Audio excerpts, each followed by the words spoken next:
আসসালামু আলাইকুম রহমতুল্লাহি ওয়া বারাকাতুহু। দর্শক, আমার এই ভিডিওর স্ক্রিনে ফেসবুকের কয়েকটা স্ক্রিনশট আমি শো করেছি, যেখানে জামাত ইসলামের কিছু ভাইদের বক্তব্য তুলে ধরা হয়েছে। অর্থাৎ তারা চাচ্ছেন কওমি মাদ্রাসায় কেউ যেন তাদের জাকাত না দেয়, এই জন্য তারা জাতিকে আহ্বান করছেন। এটা দেখে আমি মোটেও আশ্চর্য হইনি, কারণ এই কাজটি তাদের গুরুরা, তাদের বাপদাদারাই তো করে গেছে আজীবন।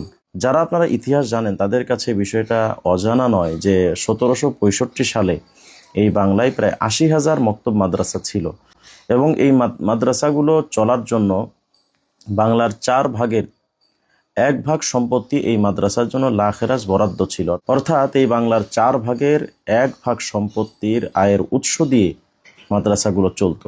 আলহামদুলিল্লাহ, এভাবেই মাদ্রাসাগুলো চলে আসছিল। তো দর্শক, ইসলামকে ধ্বংস করার জন্য ব্রিটিশরা সর্বপ্রথম যে ভূমিকাগুলো গ্রহণ করে তার মধ্যে অন্যতম হলো মাদ্রাসা বন্ধ করে দেওয়া। এবং এই মাদ্রাসা বন্ধ করে দেওয়ার জন্য কৌশল হিসেবে তারা মাদ্রাসার নামে বরাদ্দকৃত এই 1/4 সম্পত্তি, বাংলার সমস্ত সম্পত্তিগুলোকে তারা সরকারিভাবে আইন প্রণয়ন করে হিন্দু জমিদার এবং প্রজাদের নামে এটা ইজারা দিতে শুরু করলো। অর্থাৎ মাদ্রাসায় এই সম্পত্তির আর কোনো আয়ের উৎস সেখানে আর পৌঁছলো না। যে কারণে এভাবে চলতে চলতে প্রায় 200 বৎসরে, অর্থাৎ 1965 সাল পর্যন্ত সেই মাদ্রাসার সংখ্যা মাত্র 2000-এ নেমে আসলো। অর্থাৎ 80,000 মাদ্রাসা, প্রায় সব মাদ্রাসাগুলো বন্ধ হয়ে গেল। তো দর্শক, এই কাজটা তো সর্বপ্রথম, অর্থাৎ মাদ্রাসায় যেন আর্থিকভাবে মাদ্রাসায় সম্পত্তি না আসে, এই কাজটি সর্বপ্রথম ব্রিটিশরা করেছিল। আর এখন তাদের চেলাচামুন্ডারা, জামাত শিবিরের ভাইরা করছেন। এটা অস্বাভাবিক কিছু নয়, কারণ এরাই তো সন্তান, তারাই তো বাবা। শুধু এটা নয়, গত সরকারের আমলে, অর্থাৎ আওয়ামী দুঃশাসনের সময় ইন্ডিয়ার এজেন্ডা বাস্তবায়ন করার জন্য যে সমস্ত উদ্যোগগুলো গ্রহণ করা হয় মাদ্রাসা ক্ষতিগ্রস্ত করার জন্য, তার মধ্যে অন্যতম ছিল কোরবানির সময় চামড়ার ব্যবসাকে একেবারে ধস নামিয়ে দেওয়া।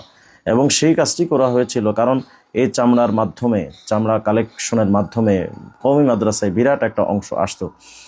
সেই চামড়ার ব্যবসায় এমনভাবে ধস নামিয়ে দিল যে ওখান থেকে আর মাদ্রাসায় তেমন কোনো আয়ের উৎস তৈরি হলো না। মূলত কওমি মাদ্রাসায় জাকাত বন্ধ করার মূল যে টার্গেট জামাত ইসলামের, সেটা হলো জামাত তো সাংগঠনিকভাবে তারা জাকাত উত্তোলন করে। মানে বলতে পারেন যে জামাত সাংগঠনিকভাবে মিসকিন হিসেবে নিজেদেরকে দাবি করে, এবং সেই মিসকিন সংগঠনকে জাকাত দেওয়ার জন্য জাতিকে তারা আহ্বান করে, এবং সেই জাকাত তারা গ্রহণ করে তারা তাদের সাংগঠনিক অনেক কাজে ব্যবহার করে। এবং যদিও তারা তাদের গঠনতন্ত্রের মধ্যে লিখে রেখেছে যে কোরআনের নির্দিষ্ট মাসরাফ ছাড়া এটা তারা ব্যবহার করবে না, কিন্তু তারা তাদের ওই গঠনতন্ত্রে আবার নিচে গিয়ে লিখেছে আমি সব সাংগঠনিক কাজেই জাকাতের টাকা ব্যবহার করতে পারবে। তো যাই হোক, জাকাত যেন সাংগঠনিকভাবে তারা উত্তোলন করতে পারে, এই জন্য কওমি মাদ্রাসার জাকাত দেওয়াটা বন্ধ করা তাদের জন্য এখন অপরিহার্য হয়ে পড়েছে। যে কারণে তারা তাদের বিভিন্ন বক্তাদেরকে নামিয়ে দিয়েছে যেন কওমি মাদ্রাসায় মানুষ জাকাত দেওয়া বন্ধ করে। অথচ এই জামাত ইসলামের আমিররা আবার জাতির সামনে দাঁড়িয়ে বলে জামাত, কওমি মাদ্রাসা আমাদের আত্মা। আমি আল্লাহকে সাক্ষী রেখে, আপনাদেরকে সাক্ষী রেখে বলছি, কওমি মাদ্রাসা আমাদের কলিজা, কওমি মাদ্রাসা আমাদের হৃদয়।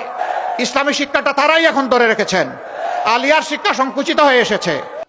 ভাবতে পারেন এটা কত বড় দ্বিচারিতা এবং কত বড় জঘন্য মিথ্যাচার এবং মুনাফিকি। এরা জাতির সামনে বলে কওমি মাদ্রাসা আমাদের আত্মা, অথচ কওমি মাদ্রাসায় জাকাত দেওয়াটাকে তারা বন্ধ করার জন্য আহ্বান করে।